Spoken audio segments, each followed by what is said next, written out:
Namaskar. My name is Aks Fatima. I am a behavioral therapist and a child psychologist. देखिए जैसे अभी आपने बोला कि आजकल जो है बच्चे डिजिटल बहुत ज्यादा यूज कर रहे हैं, मोबाइल फोन का उपयोग बहुत ज्यादा कर रहे हैं, जिसकी वजह से कभी पेरेंट्स की भी लाइफ में दिक्कतें आ रही हैं। अभी मैं बोलूंगी कि क्या होता है ना, हमने खुद पेरेंट्स ने ही अपने बच्चों के हाथों में वो मोबाइल फोन दिया है एज अ गैजेट कि चलो ठीक है, मैं थोड़ा ये काम कर लेती हूँ या खुद को फ्री करना है, तो बच्चे के हाथ में मोबाइल फोन दिया। Now days it's like a play game. ठीक है, मेरा आपसे सवाल है मैम कि ये ठीक है कि सोशल मीडिया का दौर है, बच्चे मोबाइल से प्रभावित हो रहे हैं, लेकिन मैम कई बार ऐसा भी होता है कि विदाउट मोबाइल भी सडन बच्चों के बिहेवियर बदल जाते हैं, उनके बोलने का तरीका, उठने बैठने का, खाने का तरीका बदल जाता है। तो उसकी रूट कारण क्या होता है? मैंने पहले ही आपको बताया था, वर्चुअल ऑटिज्म। स्क्रीन जो है वो हमें वर्चुअल लेके जाता है, बट मेरा बच्चा ही वॉज नॉट वर्चुअल। तो इस तरीके के बच्चे भी हैं। ठीक है, हमारे दुनिया में इस तरीके के बच्चे भी हैं, तो कहीं ना कहीं उन्हें सिर्फ और सिर्फ सपोर्ट, सही सपोर्ट की जरूरत है। अगर हम उन्हें सिर्फ मॉर्निंग टू इवनिंग उठा रहे हैं और उनकी एक रूटीन फॉलो कर रहे हैं, तो मैं बोलूंगी कि नहीं।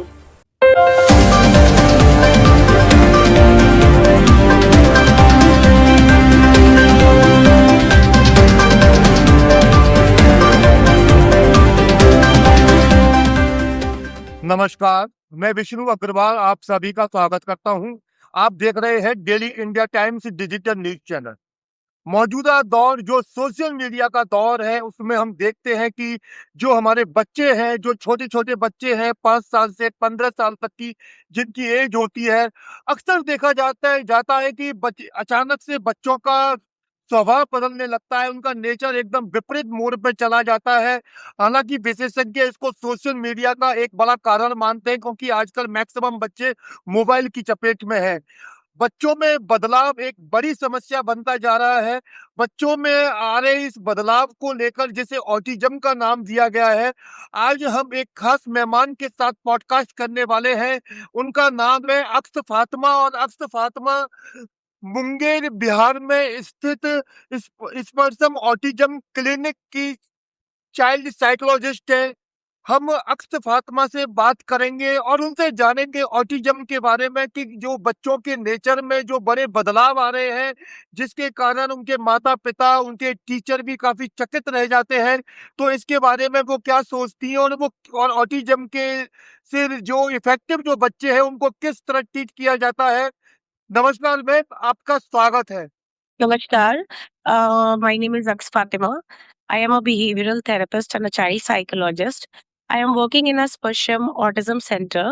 We have two branches. One we are running in Amangair, that is a main branch, and one more branch is there. It is in Khagaria. Recently we have opened that. देखिए जैसे अभी आपने बोला कि आजकल जो है बच्चे डिजिटल बहुत ज्यादा यूज कर रहे हैं, मोबाइल फोन का उपयोग बहुत ज्यादा कर रहे हैं, जिसकी वजह से कभी पेरेंट्स की भी लाइफ में दिक्कतें आ रही हैं। अभी मैं बोलूँगी कि क्या होता है ना, हमने खुद पेरेंट्स ने ही अपने बच्चों के हाथों में वो मोबाइल फ़ोन दिया है एज़ अ गैजेट कि चलो ठीक है, मैं थोड़ा ये काम कर लेती हूँ या खुद को फ्री करना है, तो बच्चे के हाथ में मोबाइल फ़ोन दिया। Nowadays it's like a play game. ठीक है? छोटा-सा बच्चा 2 महीने का, 3 महीने का ही जन्म हो रहा है और उसके बाद से ही पेरेंट्स जो है उसको मोबाइल फ़ोन दिखाना स्टार्ट कर दे रहे हैं। They are showing the digital screening over we call a screen time, excess of screen time। बच्चा खाना भी खा रहा है तो स्क्रीन देखकर खा रहा है, बच्चा अगर माँ के पास बैठा भी है तो भी माँ उसको स्क्रीन दिखा रही है, उससे बातें भी हो रही है। उन्हें लगता है पेरेंट्स को एक कहीं न कहीं ये गलतफ़हमी है कि इससे मेरा बच्चा अर्ली एज में ज़्यादा से ज़्यादा चीज़ें सीखेगा, बट ऐसा नहीं है ना? ऐसा नहीं है। जैसे मैं अभी इस क्वेश्चन में अभी जिस तरीके से मैं काम कर रही हूँ, maximum cases what I am getting, it's all about the excess of screen time. Parents बच्चे के हाथ में यंग एज में ही मोबाइल फोन दे रहे हैं, बच्चे घंटों they are running the screen, they are addictive to that screen. और उसके बाद उसका नतीजा क्या होता है कि उन्हें पता ही नहीं है कि वो अभी वो कहाँ है। थोड़े दिनों के बाद में वो ऐसे उस पर totally they are addicted to that screen. उन्हें उनकी स्पीच चली जा रही है, बच्चे स्पीच डिले फेस कर रहे हैं, बच्चे अपनी माँ को भी नहीं पहचान रहे हैं, they are out of the world, they are behaving like कि they are not in the current situation of the world. वो इस तरीके से रह रहे हैं। तो ये कहीं ना कहीं मोबाइल का जो उपयोग है वो पेरेंट्स के द्वारा ही बच्चों को दिया गया है। बच्चे को नहीं पता है कि हमने जन्म लिया है तो we need a mobile phone, ऐसा नहीं है। बट उन्हें पेरेंट्स अपने हाथों से फोन दे रहे हैं, बेटा तुम थोड़ी देर देख लो। अगर उन्हें मासी से बात करनी है तो बच्चा ठीक है, तुम कभी कॉर्नर में बैठ के मोबाइल फोन देख लो, मैं अपना घर का काम निपटा लूं। तो इस तरीके की चीजें देकर हम इस चीजों को ज्यादा, इसका नतीजा ये होता है कि बच्चे जो है वर्चुअल ऑटिज्म की तरफ में बढ़ रहे हैं। अभी पहले आपको कभी सुनने को आता था कि बहुत मैक्सिमम अगर नंबर्स में जाएं तो हमें ऑटिज्म वाले केसेस बच्चे में नहीं दिखते थे, वर्चुअल वाले। बट आज मैं बोलूं, एक घर छोड़कर दूसरा घर जो है वो वर्चुअल ऑटिज्म का बच्चा कहीं ना कहीं हमें दिख जाता है।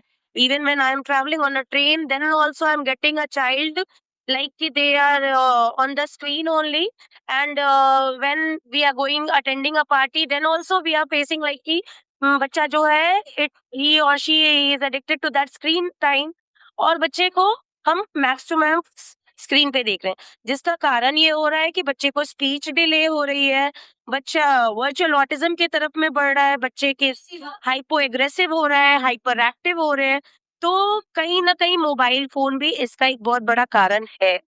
मैम, आप एक चाइल्ड साइकोलॉजिस्ट हैं। मैं आपसे जानना चाहता हूं कि आपने किस प्रोफेशनल इंटेंशन के साथ ये निर्णय लिया, अपनी लाइफ में फैसला किया कि आपको साइकोलॉजिस्ट होना है?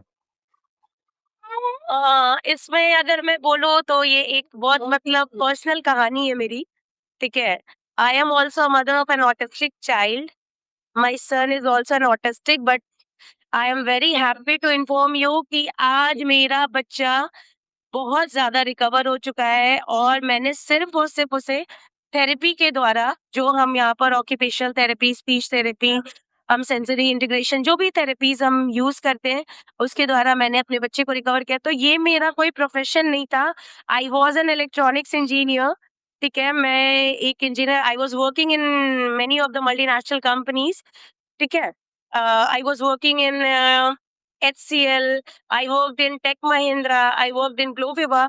But 2016 I got married, and then 2019 I welcomed my girl child, and she was very good. She was healthy and fine. But in 2022 मैंने अपने बेटे को जन्म दिया, and then I came to know that he is by birth he was blind. तो हमने उसकी 6 surgery की। उसकी मैं जगह-जगह लेकर उसको भटकी कि कहाँ पर जाए, कैसे मेरा बच्चा ठीक हो जाए। तो एक माँ तो पूरी आखिरी कोशिश करती है कि अपना बच्चा कैसे भी करके ठीक करना है। तो आई डिड दैट, और उसके बाद then I come to know that my child is having an autism teachers. और इट वाज़ नॉट अबाउट कि वो स्क्रीन से नहीं था। I have not provided him screen on that time, because हम आई को लेके बहुत ज़्यादा कॉन्शियस थे, तो I was not supposed to give the screen in his hand, but he was by birth he was autistic. तो मेरी जर्नी वहीं से शुरू हुई। I was running centre to centre just to treat my child, and I come to know कि कहीं ना कहीं इट्स लाइक वो, अगर हमें पूरी तरीके से सही जानकारी नहीं होती है तो sometimes we get diverted to the wrong places. तो ऐसा कुछ मेरे साथ भी हो रहा था। देन आई थॉट कि नहीं ठीक है, मुझे इस फील्ड में आना चाहिए, और फिर मैंने खुद से अपने बच्चे की थेरेपी करना स्टार्ट किया। जितनी ज़्यादा मैं पढ़ सकती थी पढ़ा, फिर मैंने पता लगाया कि कहाँ से मैं चाइल्ड साइकोलॉजिस्ट बनूँ, कैसे मैं बिहेवियरल थेरेपिस्ट बनूँ। फिर स्टेप बाय स्टेप मैंने सारी कोर्सेज़ करना स्टार्ट किया। Now I am running a centre and I am head here, और मैं आपको बताऊँगी कि more than 150 child I have enrolled, और उसमें से बहुत ज़्यादा बच्चे मैंने रिकवर किया है। ऐसा नहीं है कि दे आर 100% क्योर, ठीक है? Autism it's not like that कि we cure. We have to give a straight and a right path to them, कि हम उन्हें किस तरीके से ट्रेन्ड कर सकते हैं to achieve all the milestone. So Sparsham is doing the same thing for them. और मैं बहुत बता नहीं सकती हूँ कि मैं कितने बच्चों के लाइफ में आ चुकी हूँ। और अब मेरा बच्चा तो ठीक हो चुका है, इज़ गोइंग टू स्कूल, और वो बहुत हद तक नॉर्मल हो चुका है। लेकिन अभी भी मेरे वेटिंग एरिया में मेरे पास बहुत सारे ऐसे पेरेंट्स बैठे हुए हैं, जिन्हें ये उम्मीद है कि हाँ, फातिमा मैम के पास मैं अगर जाता हूँ तो मेरा बच्चा ठीक हो जाएगा, and they are coming to me. और बस इसी तरीके से ये स्पर्शम चल रहा है। ये स्पर्शम की मैं मैनेजिंग हेड हूँ यहाँ की, बट ये स्पर्शम ऑटिज़्म सेंटर जो है ये मेरा नहीं है। ये doctor Ajay Kumar and doctor Asha Alka का है। They are the owner and of this place, but they have trusted on me, और उन्होंने ये सेंटर मुझे हैंड ओवर किया है टू रन दिस। जी। मैम, ये बात ठीक है कि आप प्रॉपर्ली बिहार से हैं, लेकिन आपका जो सब्जेक्ट लाइन है वो पूरे इंडिया का है। मतलब आपके जो रिप्लाई है, मैं समझता हूँ पूरे देश में जो आपके पेरेंट्स आपके पॉडकास्ट को देखेंगे, वो जानेंगे कि किस तरह से उनको अपने बच्चों को केयर करना है। तो मेरा आपसे सवाल है मैम कि ये ठीक है कि सोशल मीडिया का दौर है, बच्चे मोबाइल से प्रभावित हो रहे हैं। लेकिन मैम, कई बार ऐसा भी होता है कि विदाउट मोबाइल भी सडन बच्चों के बिहेवियर बदल जाते हैं, उनके बोलने का तरीका, उठने बैठने का, खाने का तरीका बदल जाता है। तो उसकी रूट कारण क्या होता है मैम? कहाँ से शुरुआत होती है? सो मैं अगर आपको बताऊँ तो मैंने पहले ही आपको बताया था, वर्चुअल ऑटिज़्म। स्क्रीन जो है वो हमें वर्चुअल लेके जाता है, बट मेरा बच्चा ही वाज़ नॉट वर्चुअल। तो इस तरीके के बच्चे भी हैं, ठीक है? हमारे दुनिया में इस तरीके के बच्चे भी हैं, तो कहीं न कहीं उन्हें सिर्फ़ और सिर्फ़ सपोर्ट, सही सपोर्ट की ज़रूरत है। अगर हम उन्हें सिर्फ़ मॉर्निंग टू इवनिंग उठा रहे हैं और उनकी एक रूटीन फ़ॉलो कर रहे हैं, तो मैं बोलूँगी कि नहीं। इस तरीके के बच्चे को सबसे पहले नीड है एक प्रॉपर गाइडेंस की। वो वैसी गाइडेंस की जो कि उन्हें, कहते हैं ना, सही तीर सही जगह पर लगनी चाहिए वाला हिसाब, वो बस वैसा ही है। और जो आज के डेट में बहुत से बच्चे के जो बिहेवियर्स चेंज हो रहे हैं, it's lack of parenting. Lack of, हम पेरेंट्स को रिस्पॉन्सिबल नहीं कहेंगे, लेकिन हाँ, कहीं न कहीं हम parent, even I am also a parent of a child, तो कहीं न कहीं हम, हमारा भी ध्यान हमारे बच्चे के ऊपर से थोड़ा इधर-उधर हो जाता है, और हम कुछ चीज़ों को इग्नोर कर देते हैं, जहाँ पर उनकी बिहेवियर कुछ डेवलप हो रही है, और फिर सडनली तब हमें वो बिहेवियर दिखता है जब वो कुछ ज़्यादा स्टेजेस पे चले जाते हैं। है ना? तो आप ज़्यादा से ज़्यादा समय अपने बच्चे के साथ बिताइए। मैं ऐसा नहीं बोल रही कि आप अपने वर्किंग छोड़ दीजिए। आप, आज के डेट में अगर मैं बोलूँ तो mother and father they both are working, ठीक है? They are keeping their child on the caretaker, ठीक है? पहले हम क्या थे, जॉइंट फैमिलीज़ में रहते थे। बच्चे जॉइंट, अगर मम्मा ने नहीं देखा, पापा ने नहीं देखा, तो बड़ी चाची ने देख लिया, दादी ने देख लिया। इस तरीके से तो बच्चा was surrounded in the family circle, but now people are have make the fashion for the nuclear family, है ना? तो अभी क्या है, बच्चा अगर माँ बाप के साथ नहीं है तो कहीं ना कहीं केयर टेकर के साथ है। तो sometimes we can't trust on the caretaker कि हाँ, वो उन्हें वो मदर बियॉन्ड वाली वो जो लव होती है, अफेक्शंस होते हैं, या फिर वो जो कि बच्चा आके आपको सब कुछ बताए, तो कहीं न कहीं फिर वो बच्चा अपने अंदर कुछ-कुछ चीज़ें डेवलप करने लगता है। वो, उसे हम बोलते हैं, बिहेवियरल इश्यूज़ आना स्टार्ट हो जाते हैं। फिर वो धीरे-धीरे डिस्टेंस होने लगती हैं, बच्चे अपनी फीलिंग्स एक्सप्रेस नहीं करते हैं। आजकल हमारे ऊपर क्या हो गया, प्रेशर हो गया। अगर बहन का बच्चा बहुत एकेडमिक्स में अच्छा है तो हमारा भी बच्चा होना चाहिए। तो we are putting the pressure on the child. That is not good for the child. So what we have to do, हम बोलेंगे ना, खुलकर जीने दो, बट ध्यान देना है कि how they are living the life. Ma'am, ऐसे पेरेंट्स को आप क्या मैसेज देंगे जो अपने बच्चों के बदलते नेचर या उनके जो खाने-पीने या उनके घर पर जो उनका बिहेवियर है या दूसरी चीज़ें जब बदलती हैं, तो वो उसको बच्चे की जिद मान लेते हैं या बदतमीज़ी मान लेते हैं? ऐसे पेरेंट्स को क्या मैसेज दोगे आप? देखिए, मैं एक चीज कहना चाहूंगी पेरेंट्स से कि बच्चे अगर जिद करते हैं तो उसे भी हमें समझाने का, बोलते हैं ना, तरीका आना चाहिए। हमें हर, पहले तो बच्चे की हर एक बात में हमें हाँ नहीं भरनी चाहिए, क्योंकि they don't know about that what is good for them and what is not good for them, ठीक है? तो हमें जो पेरेंटिंग है, from the very early age we have to start that rules. कुछ रूल्स पर बच्चे की पेरेंटिंग होनी चाहिए। इट्स नॉट लाइक दैट कि आपने 16-17 साल तक बच्चे को सारी चीज़ों में हाँ बोलते गए and suddenly on the age of 17 and 18 you are saying that we can't give you this, this is not good for you, है ना? तो discipline discipline should be a part of the life.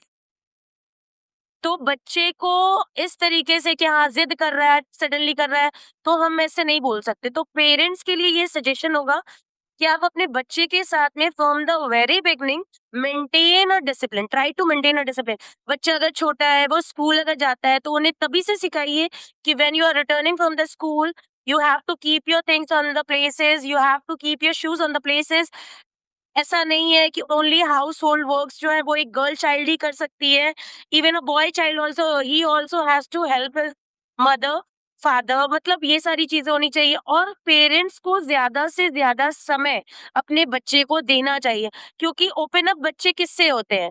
Open up बच्चे किससे होते हैं? Parents से। अगर हम पेरेंट्स कहीं ना कहीं लैक कर जा रहे हैं उनके साथ एक बॉन्डिंग बनाने में, तभी जाके बच्चे कहीं ना कहीं सेल्फ अपने अंदर कुछ कुछ व्यूज लाना स्टार्ट कर देते हैं दैट मेरे मम्मी पापा मुझे प्यार नहीं कर रहे हैं, आई am working hard but still I am not getting up good marks and all. तो ये सारी चीजें नेगेटिविटी जो आती है ना, वो बच्चे अकेले जब बैठते तब। अगर बच्चे ने कम नंबर भी लाया है, तो don't force them to bring a good number, try to know कि वो क्यों ऐसा आया, क्या दिक्कत आ रही है बच्चे को। अगर मैं जिस तरीके से यहाँ सेंटर पे बैठी हूँ, तो मैं तो मेनली यहाँ पर ऑटिज्म्स वाले सारे बच्चे को देख रही हूँ, एडीएचडी के बच्चे को देख रही हूँ, स्पीच डिले के बच्चे देख रही हूँ। तारे ज़मीं पर आपने देखा है, तारे ज़मीं पर he was having a different life, मतलब उसे उसे तो खुद भी नहीं पता था कि हाँ, उसे डिस्लेक्सिया हो रखा है। उस बच्चे को he was trying, trying, trying कि मैं कैसे भी करके अपने आप को इम्प्रूव करूँ, but he was not able to do that because क्योंकि उसके अंदर में वो दिक्कत थी and parents were not aware about it and they what they were doing, they were forcing him. उसको हॉस्टल्स में डालना, फोर्स करना कि तुम्हारा बड़ा भाई इतना अच्छा नंबर्स में ला रहा है, फुटबॉल में, गेम्स में विनर हो रहा है, यू आर अ लूजर। कहीं न कहीं वो अपनी चीज़ें बता नहीं पाता था पेरेंट्स को, कभी वो आके फीलिंग्स एक्सप्रेस करना चाह। देन धीरे-धीरे जो उसके अंदर जो थोड़े भी कॉन्फिडेंस थे वो भी उसके लैक करने लगे। देन उसके पास एक ट्रेनर उसे मिला जिसने उसे समझा, जिसने उस चीज़ों को समझा कि हाँ, इस बच्चे को दिक्कत कहाँ पर आ रही है। मैं ऐसा नहीं बोलूँगी कि हर पेरेंट्स को ट्रेनर के पास रन करना चाहिए। कभी न कभी we are also a good trainer, parents are also a good trainer, जी ठीक है? आप आप और मेरे मम्मी-पापा दे वर नॉट सो, मतलब वो इतने तो एजुकेटेड नहीं थे, what I M educated, they were not so much educated, but उन्होंने मेरी हर एक बात को सुनी, समझी। तो सुनना समझना पेरेंट्स का काम है। हम पूरी की पूरी प्रेशर बच्चे के ऊपर नहीं दे सकते कि क्यों नहीं आया तुम्हें ये number. That is wrong, that is 100% wrong. जी। मैम अभी आपने जैसे तारे ज़मीन की बात की, बिल्कुल प्रैक्टिकल बात है मैम। जैसे जैसे तारे ज़मीन पर जो मूवी थी, या हम अमिताभ बच्चन की मूवी ब्लैक की बात करें, वहाँ एक गर्ल्स के साथ भी सेम फॉर्मेट में जो देख नहीं सुन सकती, उनका नेचर अलग है। मैम क्या आपकी लाइफ में कुछ इस तरह के केसेस आए हैं, जैसे तारे ज़मीन पर या ब्लैक में जो दिखाया गया था, तो आपकी लाइफ में क्या इस तरह के कोई चैलेंजिंग सर केसेस हैं? सर अगर मैं बोलूँ, तो मैं पूरे सितारों से भरी हुई हूँ। जी, मैं तारों से नहीं, पूरे के पूरे सितारों से भरी हुई हूँ। Sparsham is a place of sitare. जी। मैं आपको अपनी कुछ पिक्चर्स शेयर करूँगी जी, and you will see the numbers of sitare and they are very very, मतलब इतने प्यारे हैं ना वो बच्चे, दे आर वेरी इनोसेंट, उन्हें कुछ भी नहीं पता है। तो इस तरीके का एक्सपीरियंस मेरा मॉर्निंग 9 टू इवनिंग 6 तक मेरा एक्सपीरियंस ऐसे बच्चों के साथ ही होता है। मैम मैं आपसे जानना चाहता हूँ, मेरा निजी सवाल है ये आपसे, आपकी लाइफ से जुड़ा हुआ, कि जब इस तरह के केसेस को आप देखते हैं, इन बच्चों को जब आप ट्रीट करते हो, आप अपनी लैंग्वेज में, अपने प्यार से, अपनी भाषा से जब आप इनको मैनेज करते हो, आपकी पर्सनल लाइफ पर कितना असर आता है इसका? मैं अगर बोलूँ, तो मेरी पर्सनल लाइफ पर नहीं मुझे सैटिस्फैक्शन मिलता है। अगर मैं जब रात में जाती हूँ, बेड पर जब टायर्ड होकर मैं अपने बेड पर जाती हूँ, तो trust me I am very being honest to you, मुझे मेरे बच्चे जैसे मेरे 2 बच्चे मेरे पास में होते हैं सोने के लिए, तो मुझे सेंटर में जितने भी बच्चे आते हैं वो सारे के सारे मुझे रिकॉल होते हैं। और मुझे लगता है कि मुझे यहाँ आने के बाद, यहाँ बैठने के बाद मुझे ऐसा लगा कि मेरी लाइफ और अच्छी हो गई है।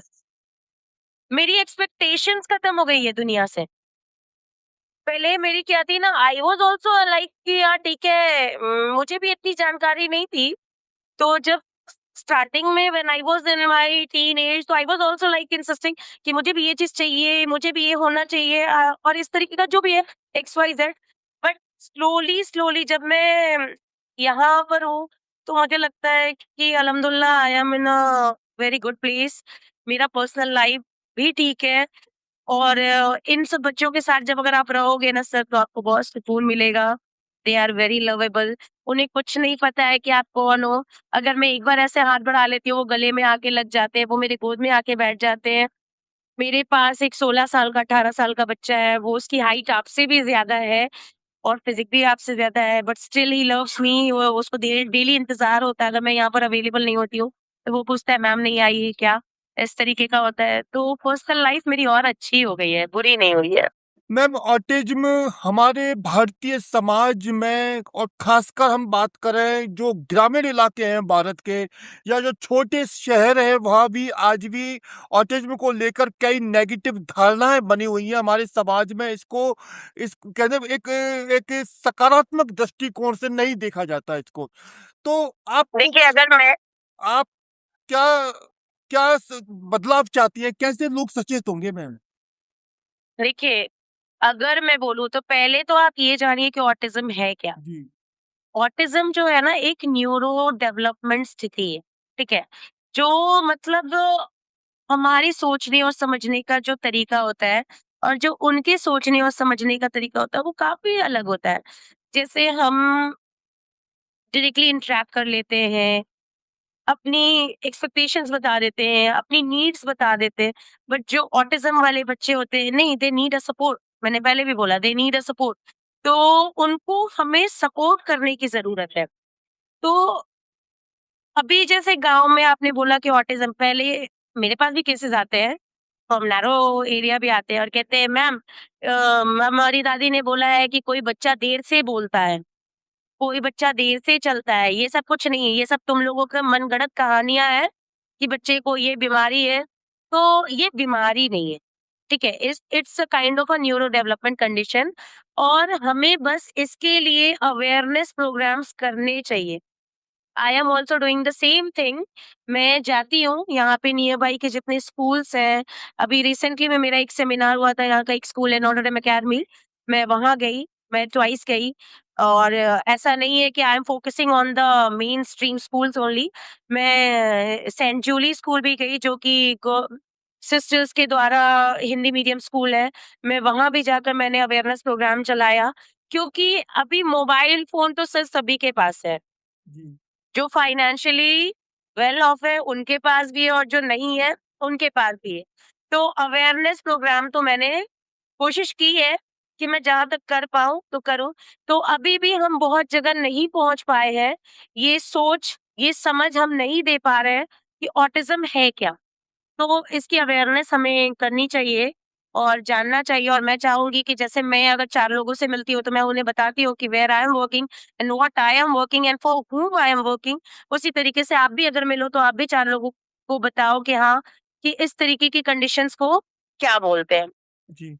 मैम, अगर ऑटिज्म की पहचान में देरी हो जाती है, तो किस हद तक बच्चे का विकास, डेवलपमेंट लाइफ में नहीं हो सकता? कहाँ प्रॉब्लम क्रिएट होने लग जाएगी?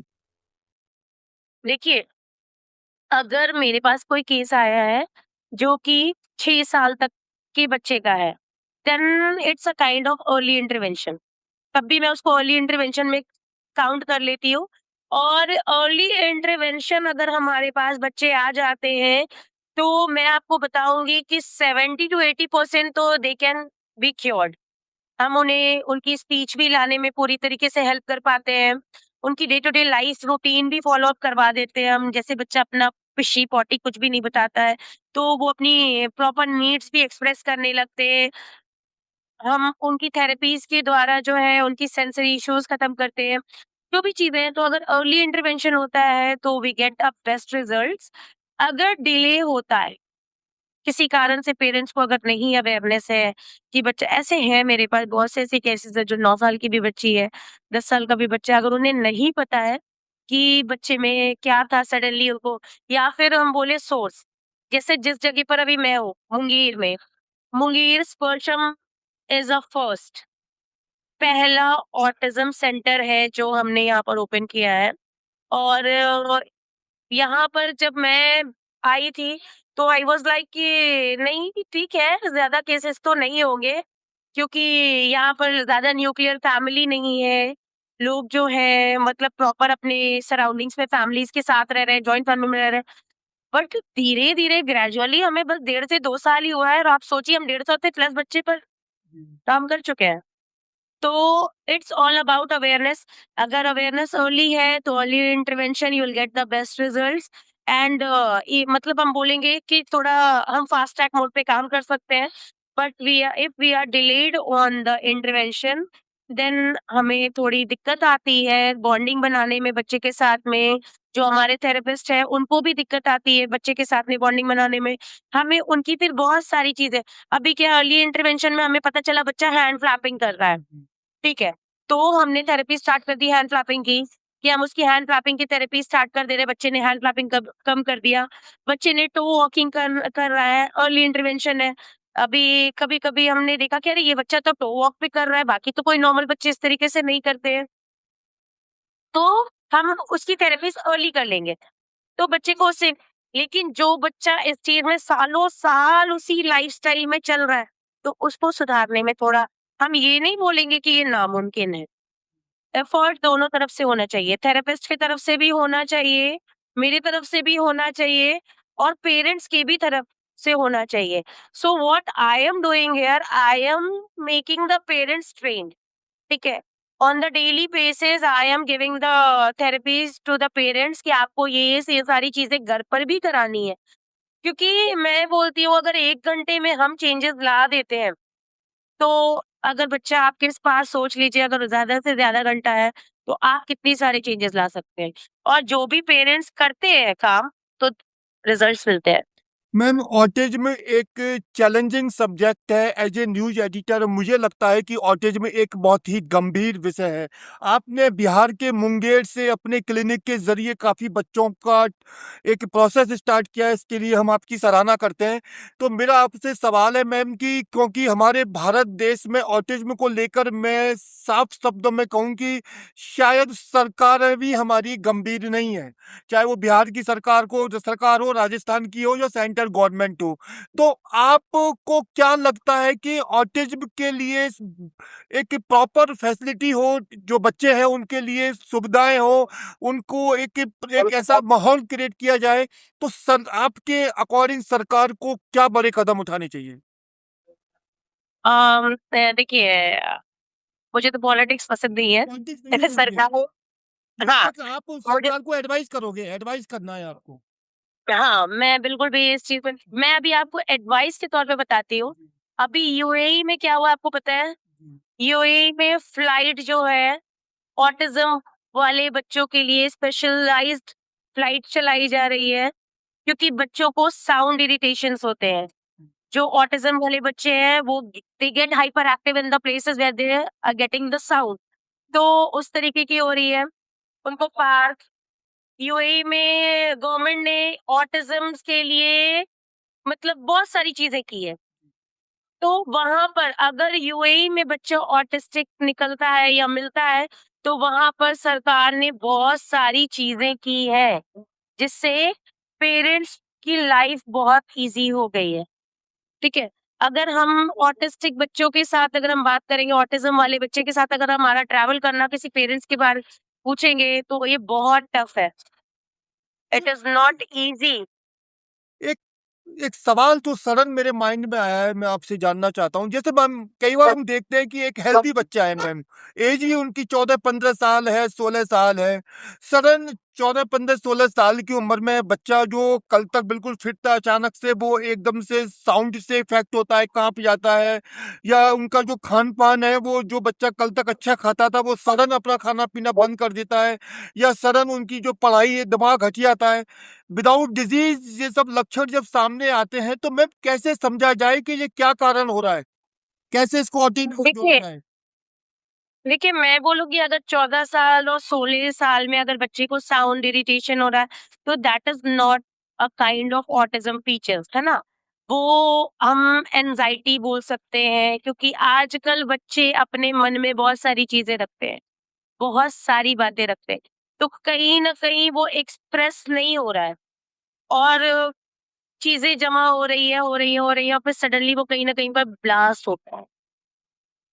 आप देखिए आज के डेट में अर्ली स्टेज के बच्चे जो है चीजें बर्दाश्त नहीं करते हैं, दे फोकस ऑन कि चलो हमें हमारी अपनी लाइफ खत्म कर लेनी है। क्यों? क्योंकि उन्हें कोई समझने वाला नहीं है। अगर हम क्लियरली बैठकर माता पिता बच्चे के साथ में रोज समय देंगे, रोज अगर पूछेंगे आज तुमने स्कूल गए तो तुमने कौन कौन से टीचर से क्या क्या पढ़ा, क्या बात किया। इट्स नॉट लाइक कि आपको पूछना है क्या तुमने पढ़ा या नहीं पढ़ा, ये नहीं होना चाहिए। बहुत अच्छे से पूछना चाहिए कि बेटा तुम आज स्कूल गए थे, तो वो वाली टीचर ने कुछ नया कुछ कराया क्या? तो अपने लैंग्वेज को चेंज कीजिए, अपने सवाल पूछने का तरीका चेंज कीजिए, तब आप देखिए कि बच्चे किस तरीके से आपके बच्चे चेंजेस दिखाते हैं, है ना? अगर आप प्रेशराइज़ करेंगे तो कहीं न कहीं वो पैनिक मोड पर जाएँगे ही जाएँगे बच्चे। जी। मैम हमारे देश में मैक्सिमम लोग फाइनेंशियली कमजोरी से कमजोर हैं, या कमजोर कई लोग रूरल एरिया की बात करें, पिछड़ी बस्तियों की बात करें, तो मैम काफ़ी लोग फाइनेंशियली कमजोर हैं। अगर मैम उनके बच्चों में ऑटिज़्म का अगर इश्यू है, तो मैं आपसे जानना चाहता हूँ, इसको आप अदर वे में ना लें, ये प्रोफेशनल क्वेश्चंस है। मैम ये फाइनेंशियली मतलब क्या पॉसिबल रहता है सभी पेरेंट्स को ट्रीटमेंट कराना? मैं अगर बोलूँ तो इट इज़ क्वाइट एक्सपेंसिव। ये बहुत ईज़ी बजट का नहीं है। थेरेपीज़ जो है मतलब अच्छी खासी फीस लगती है इसमें जी। क्योंकि प्रोफेशनल्स होते हैं, जो थेरेपिस्ट होते हैं वो पूरी पूरी तरीके से सर्टिफाइड होते हैं और आपको भी पता है कि 2-4 हज़ार में तो कोई प्रॉपर थेरेपिस्ट आपको बैठ के थेरेपी तो देगा ही नहीं। तो they are also working for something no but हाँ, हम एक चीज़ ये कर सकते हैं where I am sitting, I am not taking from everyone. तो हम ये पहल कर सकते हैं। What I am doing here. तो हमने क्या किया है जैसे ठीक है if they are capable to pay so we are taking the amount what we are charging we are taking but sometimes many of the parents they are coming और उनकी फाइनेंशियल कंडीशंस अच्छी नहीं होती है तो I go for the negotiations. जी, ठीक ma'am है। क्योंकि आपकी आपकी ओपिनियन जानने के बाद हम खुद इस मैं आज फर्स्ट टाइम मैं खुद ऑटिज़्म को लेकर काफ़ी एक मेरे माइंड में आ रहा है कि ये एक बहुत ही गंभीर सब्जेक्ट लाइन है। तो मैम आप पेरेंट्स को ऐसे क्या 3 प्रमुख टिप्स देंगे, वो कहाँ से अपने बच्चों को लेकर सतर्क रहें, मतलब सावधानी बरतें, ज़रा-सी भी चूक ना हो उनको, ये सब्जेक्ट ऑटिज़्म के बारे में पहचान करने में। देखिए सबसे पहले तो आप बच्चों के बिहेवियर को इग्नोर नहीं करिए। ठीक है, कुछ-कुछ सिम्पटम्स जो है, जो डेवलपमेंट माइलस्टोन्स होते हैं बच्चों के, वो यंग एज से ही दिखना स्टार्ट हो जाता है। अगर मैं बोलूँ तो मैंने अपने बच्चे को 1 साल में ही परख लिया था कि मेरे बच्चे में डेवलपमेंट डिले चल रहा है। उसकी क्रॉलिंग नहीं थी, उसकी स्टैंडिंग नहीं थी। Something something was getting delayed day by day. Same age का मेरी बहन का बच्चा था, he was doing everything on the time और मेरा बच्चा नहीं कर रहा था। तो इसको नज़रअंदाज नहीं करें। ठीक है। तो डेवलपमेंट माइलस्टोन तो सबसे पहली चीज़ है कि आपको उस पर ध्यान देना चाहिए और फिर बार-बार हमें जो है ना व्यवहार जो दिख रहा होता है जैसे इस तरीके के बच्चे जो है हैंड क्लैपिंग करना स्टार्ट कर देते हैं, गोल-गोल घूमना स्टार्ट कर देते हैं, खुद में ही रहते हैं, मंत्रमुग्ध रहते हैं, टो वॉकिंग करने लगते हैं, स्पिनिंग ऑब्जेक्ट्स ज़्यादा देखते हैं। बहुत सारी फीचर्स हैं, मैंने अभी आपको कुछ ही बताई है। जैसे वो इंटरैक्शन पसंद नहीं करते हैं, वो खुद के एज के बच्चों के साथ भी वो इंटरैक्ट नहीं होते हैं। अगर हम बोले तो नॉर्मल बच्चे जो हैं वो कहीं न कहीं अपने स्कूल जाएँगे, फ्रेंड्स बना लेंगे सब कुछ। बट अगर हम एक ऑटिज़्म वाले बच्चे को अगर हम स्कूल भेजते हैं तो he will do like this. वो इस तरीके से कान पकड़ के बस ऐसे करके बैठे रहेंगे, उसको वो साउंड भी पसंद नहीं आ रही है, उसको वो सराउंडिंग भी पसंद नहीं आ रही है, उसको वो लोग भी पसंद नहीं आ रहे। तो ये सारी जो है ये बिहेवियरल इश्यूज़ दिखने लगते हैं, तो हमें उस पर ध्यान देना चाहिए और हमें जैसे ही थोड़ा भी लगे कि कुछ तो सही नहीं चल रहा है, तो हमें इमीडिएट जो है जी। मैम थेरेपी ये सेंटर जाना चाहिए, तो पीडियाट्रिशियन जी, के पास। देखा जाए तो पेरेंट्स के साथ में जो स्कूल्स के जो टीचर्स हैं, उनको भी काफ़ी अपने स्टूडेंट्स को लेकर एक्टिव रहने की ज़रूरत है, क्योंकि कई बार क्लासरूम में 25, 30, 40 बच्चे होते हैं, उसमें 2-3 बच्चे देखते हैं बिल्कुल साइलेंट रहते हैं, ना तो कोई क्वेश्चन करते हैं, ना रिप्लाई करते हैं और बिल्कुल एकदम क्लास में अलग-थलग रहते हैं। तो क्या टीचर्स की ज़िम्मेदारी भी इसमें पेरेंट्स के बराबर होती है? मैं अगर आपको एक बात बोलूँ तो play school is a very good place. अगर हम बच्चे को वहाँ डालते हैं, तो आप एक चीज़ जान जाइए कि अगर बच्चे को हम प्ले स्कूल में यंग एज में डाल रहे हैं, आई एम नॉट टेलिंग यू तो कि आप 2 साल में ही बच्चे को डाल दीजिए। जो एक प्रॉपर प्री प्राइमरी स्टेज होती है, हम उस समय डालें, तो हमें फीडबैक्स मिलना स्टार्ट हो जाते हैं। तो ये पेरेंट्स की रिस्पॉन्सिबिलिटी होनी चाहिए और टीचर्स की भी रिस्पॉन्सिबिलिटी होनी चाहिए कि वो करेक्ट इन्फॉर्मेशन पेरेंट्स तक पहुँचाएँ और पेरेंट्स की ये रिस्पॉन्सिबिलिटी होनी चाहिए कि वो टीचर से एवरीडे वो पूछे कि what my child is doing in the class, how he is behaving in the class. My son is going to the school every day. What I am doing, I am not so free to go and visit his school daily, na. But at the evening time, I used to text him every day as class teacher, and I asked with her that how is responding in the class. Is he getting interacted with the children or not? Is he sitting properly or not? Is he answering you?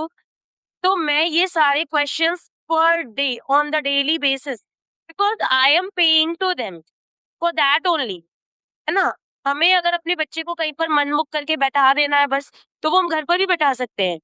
But if we are sending them to the place to learn something, तो वो हमारी responsibility होनी चाहिए to know कि they are doing और not. If they are not doing that thing, तो what we have to do, we have to run immediate to the psychologist और a therapy centre और ऑक्यूपेशनल थेरेपिस्ट और speech therapist, paediatricians.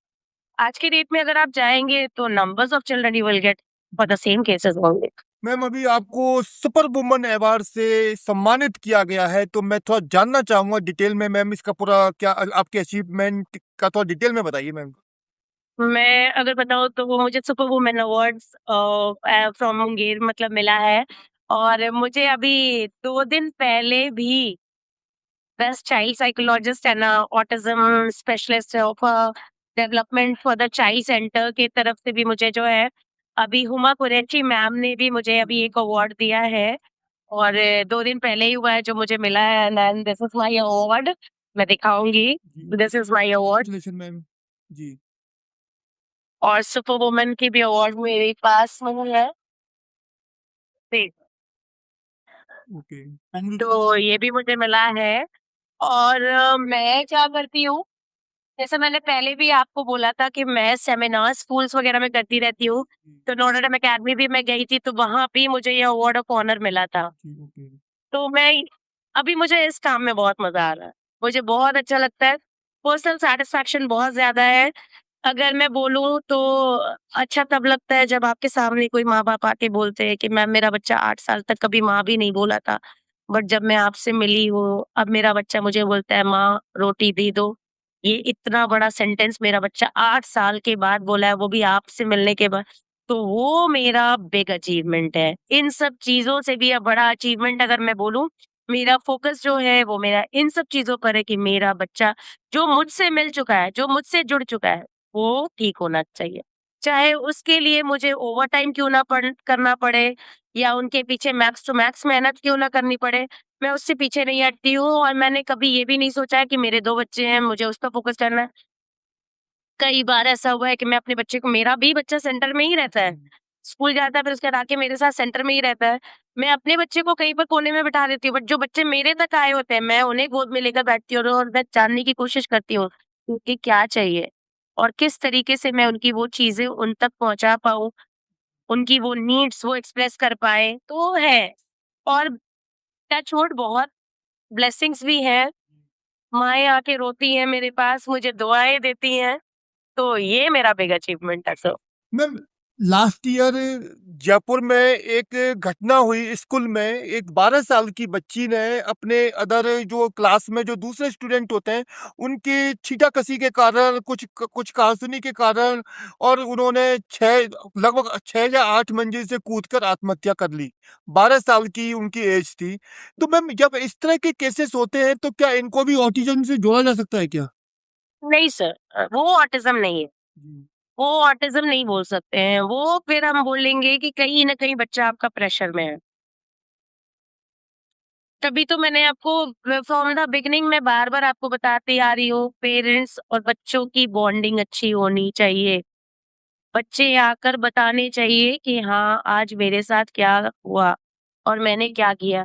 अगर मेरी बच्ची colouring भी करती है, तो मेरा इंटरेस्ट होना चाहिए जानने में कि व्हाट शी इज़ डूइंग। मैं एक पर्सनल बात शेयर करती हूँ। When I and my husband was fighting, it's a common thing ना कि हम पति-पत्नी तो कभी ना कभी कोई बात पे नोक-झोंक हो ही जाती है। जी। So what my daughter was doing, she was doing a painting. When she is happy, what she was doing, उसमें वो कलर्स भरती थी। और अगर हम दोनों कभी लड़ ले रहे होते थे, तो वो पेंटिंग ब्लैंक होती थी। ड्राइंग करती थी वो, मम्मा को बनाती थी, पापा को भी बनाती थी, मुझे भी बनाती थी, खुद को भी बनाती थी, बट उसमें कलर्स नहीं भरती थी वो। Then I was like कि why? Then she said, "Mama, if I am happy, then it means it's a color, full of colors. And when I'm not happy, then it's blank." तो आप सोचिए, वो उस समय 4 साल की, 3 साल की बच्ची आपको कलर्स के माध्यम से भी समझाने की कोशिश कर रही है। तो हर एक चीज़ पर ध्यान दीजिए। Don't ignore anything. They are very sensitive, they are very fragile. We have to handle them with a care and love only. Ma'am, क्या आपको ये लगता है कि ऑटिज़्म जब हम इतना, क्योंकि मैम अगर बच्चे का बचपन में ही अगर बच्चे जो है अपना जीवन दाँव पर लगा देंगे, उनकी चीज़ों उनकी मानसिक स्थिति को समझेंगे नहीं, तो फिर एक समय बाद वो एक सीवियर डिज़ीज़ का शिकार हो जाएँगे। तो क्या आपको ये लगता है कि हमारी गवर्नमेंट को भी ये फैसला करना चाहिए, और जो प्राइवेट स्कूल हैं, उनको भी ये फैसला करना चाहिए कि जो क्लास में जो पीरियड होते हैं, तो एक पीरियड जो टीचर्स होते हैं, उनको एक ऑटिज़्म से रिलेटेड अपने पूरे स्टूडेंट्स को गाइड करना चाहिए? सर, अगर मैं बोलूँ तो autism is a different thing, class के जो प्रेशर्स हैं that is different thing, ADHD it's a different thing. तो हम ये सारी चीज़ों को एक तो मर्ज नहीं कर सकते। हाँ, I can give a suggestion कि in a school there should be one counsellor also. हम ये सजेशंस रख सकते हैं कि अभी की जो जनरेशन्स हैं और जो बच्चे हैं, तो मानसिक तनाव जो बोलते हैं ना, उनको बहुत जल्दी इमीडिएट वे में कुछ भी लग जाता है। अगर मम्मा ने भी डांटा तो वो दिल पे लग जा रहा है, दिमाग पे लग जा रहा है। तो हम ये सजेशंस रख सकते हैं कि हाँ, हर एक स्कूल्स में, हर एक कॉलेजेस में एक काउंसलर होने चाहिए, जो कहीं पर भी अगर किसी बच्चे को कुछ ऐसा लगे, तो they can go and they can get the counselling. तो I only provide a counselling sessions only, और उससे बच्चे रिकवर्स होते हैं। रिकवर इन द सेंस कि उनके मन में जो बातें हैं वो मैं बाहर तक ले आती हूँ। फिर भी मैम, आप पेरेंट्स को और टीचर्स को भी, क्योंकि आप जैसे पोटेंशियल की बात करती हैं बच्चों की, तो मैं फिर भी पेरेंट्स और टीचर को फर्स्ट स्टेप पर ऐसी क्या खास आप उनको टिप्स देंगे कि वो पहले ही ये जान लें कि उनके जो स्टूडेंट्स हैं या उनके जो बच्चे हैं, वो कहीं न कहीं ऑटिज़्म के क्या पहला जो सिस्टम है, क्या सिम्पटम है, जो वो ईज़ी वे में समझ सकें, ताकि ये ज़्यादा बड़ा एक आगे जाके बड़ा सब्जेक्ट ना बने ना। तो देखिए, मैं अभी आपको एक चीज़ जी, बताती हमारे हूँ, समाज जैसे से आप काफ़ी अनदेखी की जाती है मैम। देखिए, मैं अभी आपको बता रही हूँ, ऑटिज़्म को पहले समझिए कि ऑटिज़्म है क्या? हर एक बच्चा ऑटिस्टिक नहीं है हमारे पास। हर एक बच्चे को न्यूरो डेवलपमेंट कंडीशंस नहीं है, ठीक है? अगर हम मेरे इसी सेंटर पे अगर मैं बोलूँ तो ऑटिज्म वाले बच्चे भी हैं, ठीक है? एडीएचडी भी है, जो हाइपर एक्टिव बच्चे हैं, attention deficit hyper activity disorder है उन्हें, ठीक है? तो सिर्फ एक पार्ट की हर एक बच्चा autism is different thing sir. Autism की कहीं न कहीं उनकी न्यूरोलॉजिकल डिसऑर्डर है ये, डेवलपमेंट में डिसऑर्डर है। कुछ ऐसा ये नहीं है कि आपको एक तरीके का डिज़ीज़ नहीं है ये, बीमारी नहीं है। हम इसे क्योर कर सकते हैं, हम इसके साथ उस बच्चे को जीना सिखा सकते हैं। They only need a training program for that, and for that they need a therapy center and a professional therapist, like speech therapist, occupational therapist, sensory integration they need. तो इन सब चीज़ों के साथ बहुत बार ऐसा होता है कि हमें उन्हें स्पेशल एजुकेशन लगाने की ज़रूरत पड़ती है। अभी जैसे आपको मैंने बताया तारे ज़मीन पर, तारे ज़मीन पर आप उसे अल्फ़ाबेट तो सिखा रहे हैं, बट उस अल्फ़ाबेट को उसे समझ में ही नहीं आ रहा है। बट जब आमिर खान ने उसे समझाना स्टार्ट किया दूसरे तरीके से एज़ अ स्पेशल एजुकेटर, तो उस बच्चे को वो चीज़ समझ आने लगी थी, है ना? तो हमें वो चीज़ समझनी है कि दिक्कत कहाँ पर है, हम उस पर प्रेशर नहीं दे सकते। तो मोस्टली और मैं ऐसा फ़ील कर रही हूँ कि जब भी मैं देखती हूँ, तो बहुत ऐसे पेरेंट्स हैं जो अब अवेयर हो रहे हैं। Because now generation they are educated, they are not like कि हाँ, उनके पास उन्हें पढ़ना नहीं आता या दे वो अंगूठा छाप है या इस तरीके से है। आज के डेट में सारे बच्चे अगर एक रिक्शा पुलर भी है, तो वो भी कोशिश कर रहा है कि मैं अपने बच्चे को पढ़ाऊँ। तो दे आर गेटिंग एजुकेटेड और एजुकेटेड है तो they are aware about it. और हर एक चीज़ को हम ऑटिज़्म से नहीं जोड़ सकते हैं सर। ऑटिज़्म दूसरा पार्ट हुआ, एडीएचडी दूसरा पार्ट हुआ, कहीं न कहीं चाइल्ड जो प्रेशर्स है, वो दूसरी चीज़ें हैं। जैसे आपने बोला 14 साल की लड़की वाला जो केस आपने बताया, वो कहीं भी ऑटिज़्म से रिलेटेड नहीं है, वो कहीं भी एडीएचडी से रिलेटेड नहीं है। वो कहीं न किसी प्रेशर से थी, है ना? For that she need a counselling और उसके लिए you need a psychologist, child psychologist और अ काउंसलर। मैम आपके क्लिनिक पर अगर कोई ऑटिज्म का केसेस आते हैं या मैक्सिमम केसेस आते हैं तो मैं जानना चाहता हूँ कि जब आप उनका प्रोसेस स्टार्ट करते हो तो किस किस टाइप की थेरेपी होती है, क्या काउंसलिंग करते हो और लगभग कितना टाइम लगता है एक बच्चे को ऑटिज्म से बाहर आने में? अ, अगर मैं बोलूँ सर तो थेरेपीज़ तो डिपेंड करती है उनकी कंडीशन पे।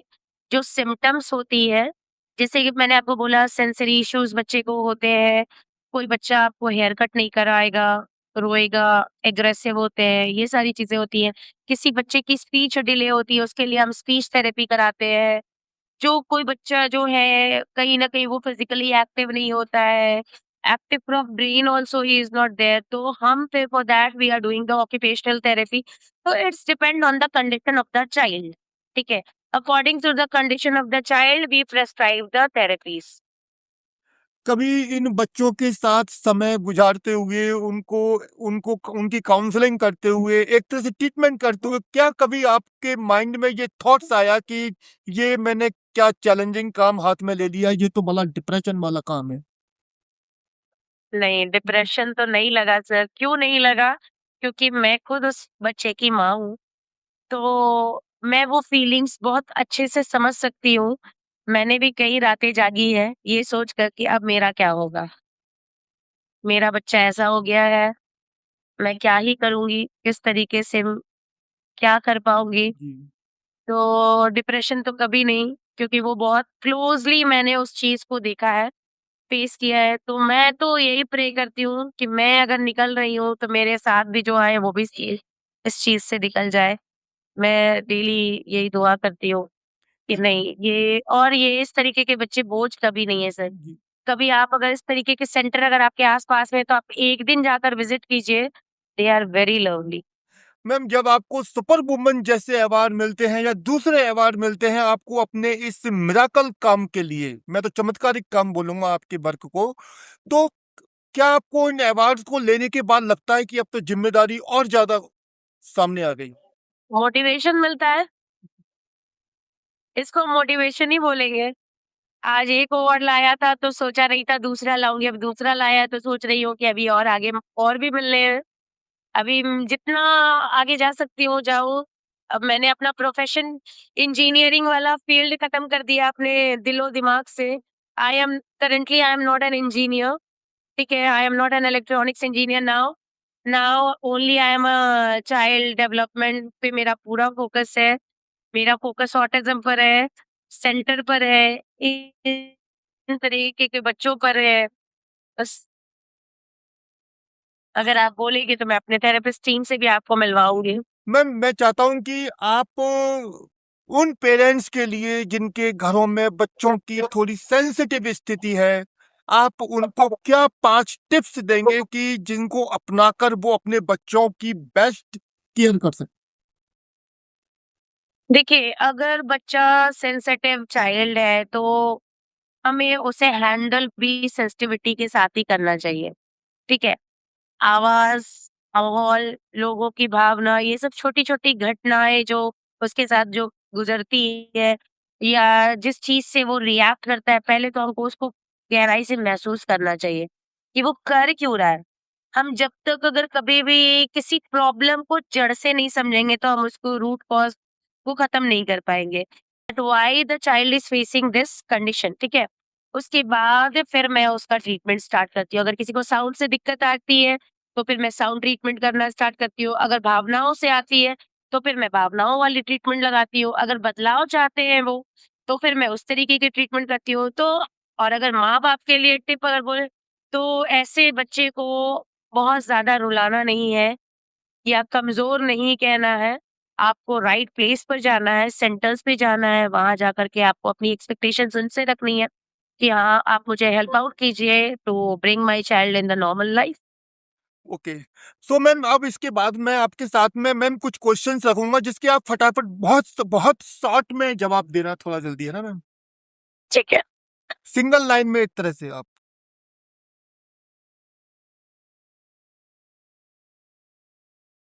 आप बच्चों में सबसे ज़्यादा मानसिक समस्या क्या देख रहे हैं?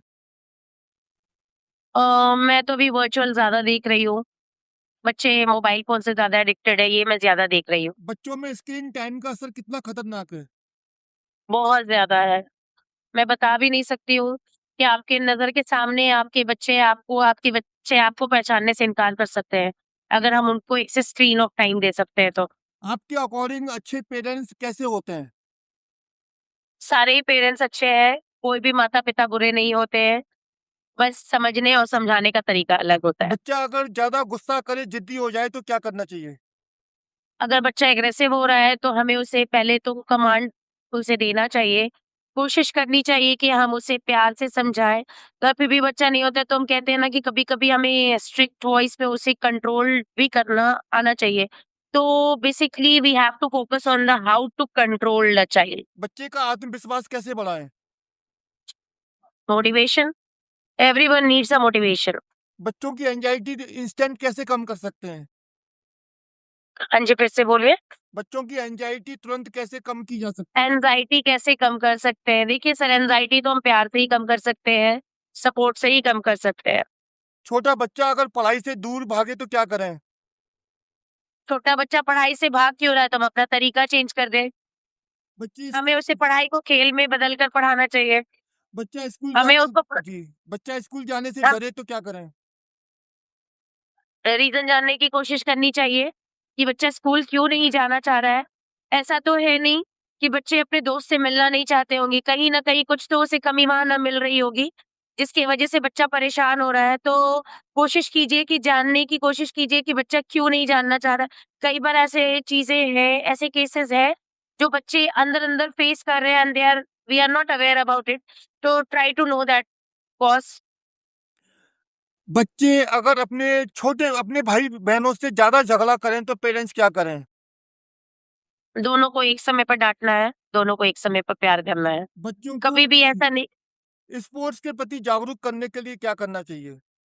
स्पोर्ट्स के लिए जी, पहले तो माता-पिता को अपना ही रूटीन ठीक करना है। Early to bed, early to rise, makes a man healthy and wise, ये वाली फीचर्स लगानी है। अगर मम्मा-पापा वॉक पे जा रहे हैं तो ज़ाहिर-सी बात है बच्चे को साथ लेके जाएँगे तो वो उनकी रूटीन लाइफ में आती है। हम फोर्सफुली बच्चे को उठाकर अकेले कहीं भेज नहीं सकते। तो दे नीड समवन ना। तो from the very beginning you need that discipline in the life कि आप भी अपने बच्चे के साथ थोड़ा-सा वॉक पर निकले तो फिर वो भी जाएँगे। आप भी अगर उसके साथ फुटबॉल की तरफ थोड़े जा रहे हैं तो वो भी जाएँगे। We can't force anyone for any hobby और समथिंग, नो। पेरेंट्स को बिना देरी किए अपने बच्चे को तुरंत साइकोलॉजिस्ट के पास कब लेके आ जाना चाहिए? जब आपको लगे कि बच्चा आपसे कुछ भी ना बोल रहा हो सो और जी।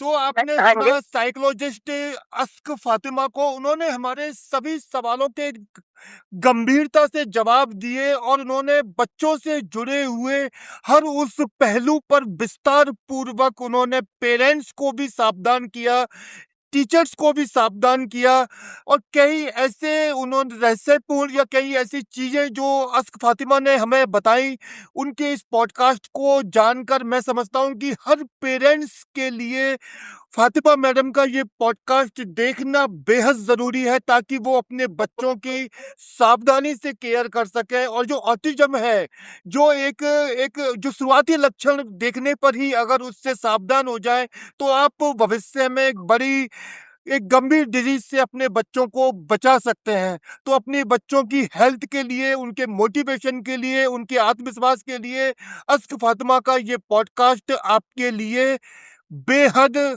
चमत्कारिक सिद्ध हो सकता है। So thank you very much ma'am, thanks lots, आपने अपना कीमती समय हमें दिया। Thank you thank so you very much. Much ma'am.